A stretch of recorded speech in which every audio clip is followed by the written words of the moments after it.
Vivek, always appreciate you making the time for us. Good to be on, man. How are you?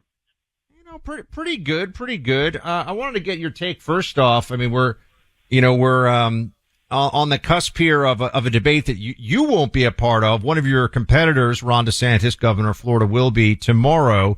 This Gavin Newsom, Ron DeSantis throwdown, the blue state, red state, Thunderdome, if you will, or the big battle underway. What do you make of what we're seeing here? How do you think it's going to go?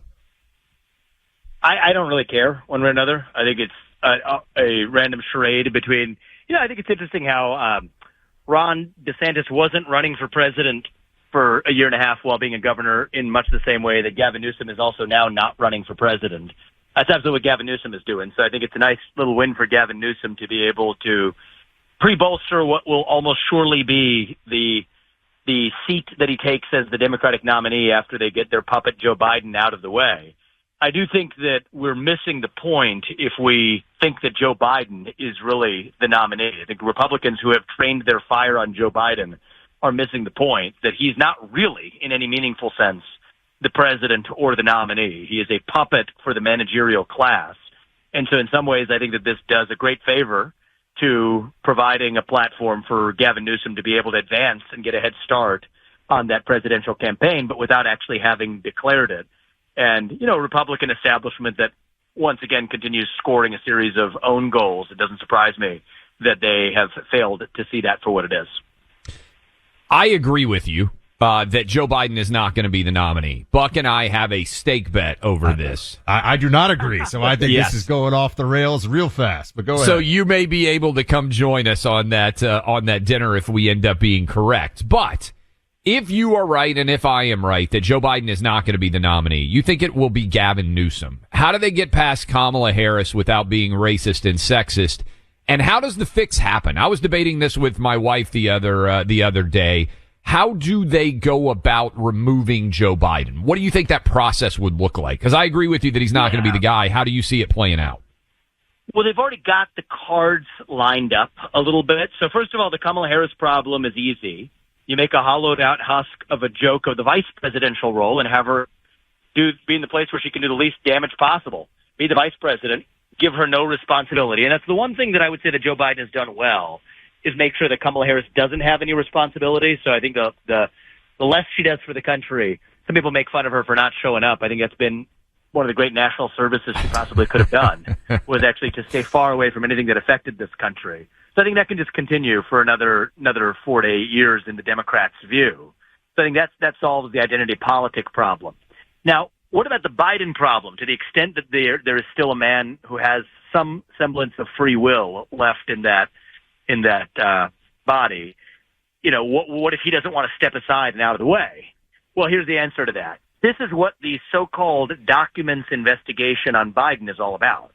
And a little bit of the Hunter Biden investigations play this role too.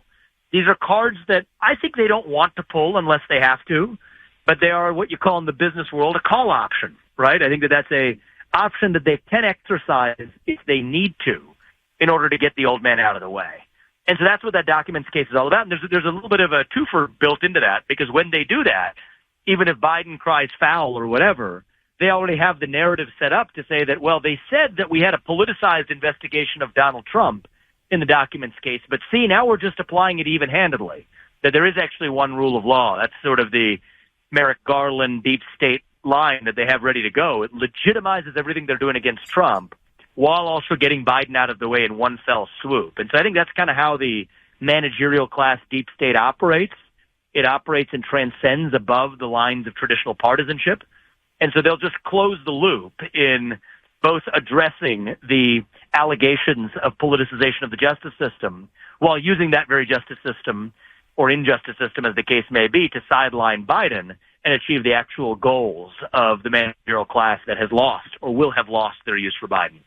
So mark my words, or maybe I should say our words on that.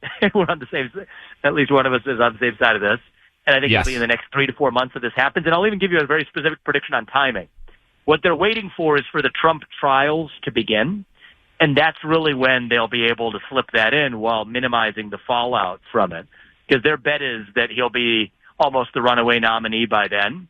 wait for his trials to begin, and then roll that out. I think that's what the establishment in the managerial class of the Democratic Party is currently thinking.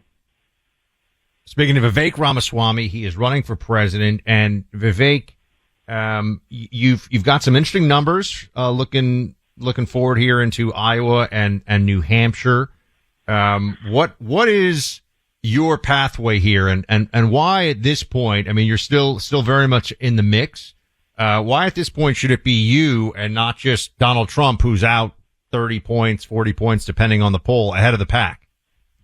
Yeah, so look, I think it's going to take a leader from the next generation to do this. I think you get to be an outsider once, and unlike the other candidates who are trying to Monday morning quarterback Trump after kissing his feet and begging for money and endorsement for years, I'm the other way around. I have not been kissing Donald Trump's feet, but I respect his legacy, and I think that he's been an excellent president.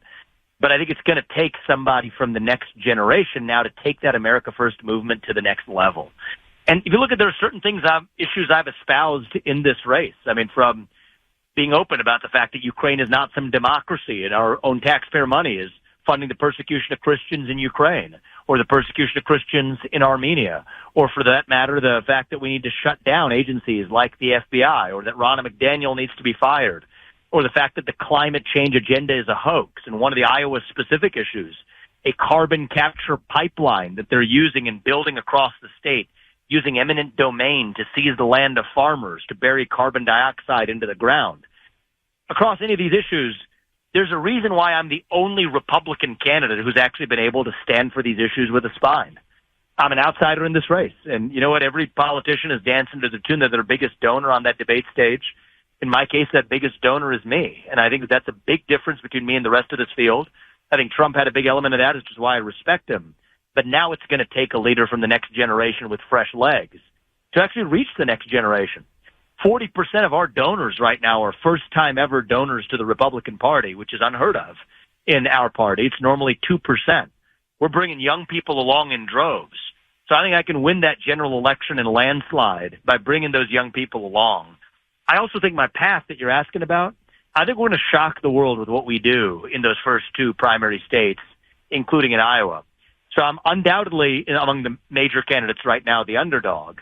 But I think that's exactly where we want to be sitting. We're going to shatter expectations in Iowa and New Hampshire, and that's going to propel us forward to the rest of this race. And, I think that having the expectations set where they are is exactly where we want them. The guy who's running my Iowa operation used to do this for both of Santorum in 2012 and then Ted Cruz in 2016. And, I'm pulling ahead of where Santorum was at this time in that race, and he ended up winning Iowa.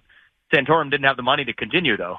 In my case, we've lived the American dream. We are stopping at nothing to succeed in reviving this country. And so, yes, I'm confident we're going to be able to go the distance. You've done more events. I saw you share this than anybody. I think Ron DeSantis in second place. If you are not correct, right? Let's say you don't shatter expectations and you're not the clear number 2 in Iowa or New Hampshire. Would you consider endorsing anyone other than Donald Trump? Or if at some point you have to put your support behind someone else, is it fair to say Trump has got your support, that he would be your guy? Or would you consider Nikki Haley or Ron DeSantis or Chris Christie or somebody else? I think someone like a Nikki Haley should come nowhere within spitting distance of the White House, not just in the presidency, but even as it relates to touching our foreign policy and marching us into World War III so they can make more money off of it. So put that to one side. I've said it's been very clear since the beginning. There's 2 America First candidates in this race, and I think it needs to be one of us that leads this country. That's Donald Trump or myself. I think I'm uniquely positioned to take our agenda further because I can reach the next generation to do it. And you know what? So I expect Donald Trump's full support if I'm the nominee, and he'll have my full support if he's a nominee. But I think that it's got to be an America First candidate, and there's really only 2 of them in this race. And I think both of us can win a general, but I think I can do this in a landslide, and I can do this in a way that, frankly, goes further with our own agenda because we're going to bring that next generation along. We're already seeing that in this campaign, and I think that's the way I'm going to lead this country as well. So I've been crystal clear about that. I think the answer to your question is not even close. It's either Trump or myself. Okay, so we had Chris Christie on Wednesday, and I asked him the same question, and he said, obviously, he's very anti-Trump. He specifically said that he wouldn't support you. He said he would support Nikki Haley or Ron DeSantis. Mitt Romney basically said the same thing. Why do you think Christie and Mitt Romney have that perspective? And I'm curious, given that Mitt Romney was the nominee in 2012, can you think of a bigger Republican turncoat than Mitt Romney? It'd be hard. I'd be hard pressed to do it. I think that his niece, who's running the RNC, has been an abysmal failure. Romney McDaniel, who is running the Republican National Committee, has led us through failure after failure after failure after failure. 2018, 2020, 2022, and 2023. Her salary's nearly tripled in the meantime, and so I called for her resignation. So I think that family, doesn't, I think, have a lot of warm feelings towards me. But the reason is deeper than that. It's an ideological divide in the GOP. Do you want to go back in the direction of Dick Cheney in believing that it's the job of the U.S. to serve as the global arbiter, as the policeman of the world, while a bunch of people in the military-industrial complex get to make money doing it, from Dick Cheney to Nikki Haley to a lot of people on the Democratic side who are benefiting from this financial grift of our military-industrial complex as well? Is that direction you want to go? Or do you want to go to a future where the U.S. president has a sole moral duty to the U.S. citizens right here at home?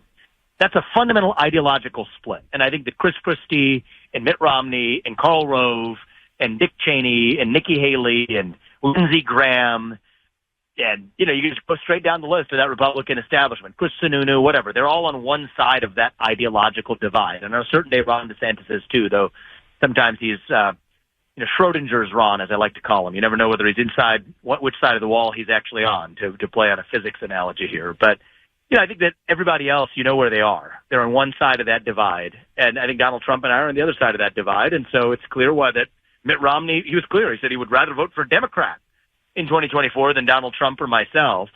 I take that as a kind of positive endorsement, but I don't think he meant it that way.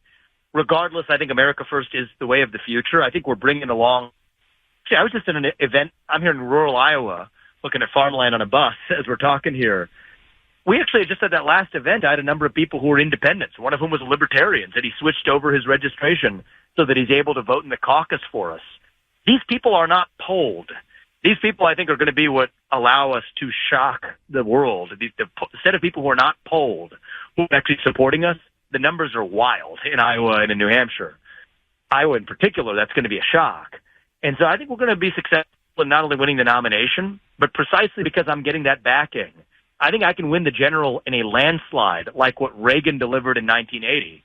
And I know that sounds about as ridiculous for me to say as it did for Reagan to say in November of 79, but that's what I think we're on track to do. And, it's not just even winning the election that's the destination for me. That's just the start line. The destination is January 2033 when I leave this office after 2 terms. What do I want to say we did? I think we're going to shut down the deep state, declare independence from China, keep us out of World War III, revive national pride in this country. And I think I'm the single candidate who can do those things better than anybody else. And so we're going to see this through to the end, and I think we're going to be successful in doing it. Vivek Ramaswamy, everybody. Vivek, appreciate you being here. Thank you, guys. Take care.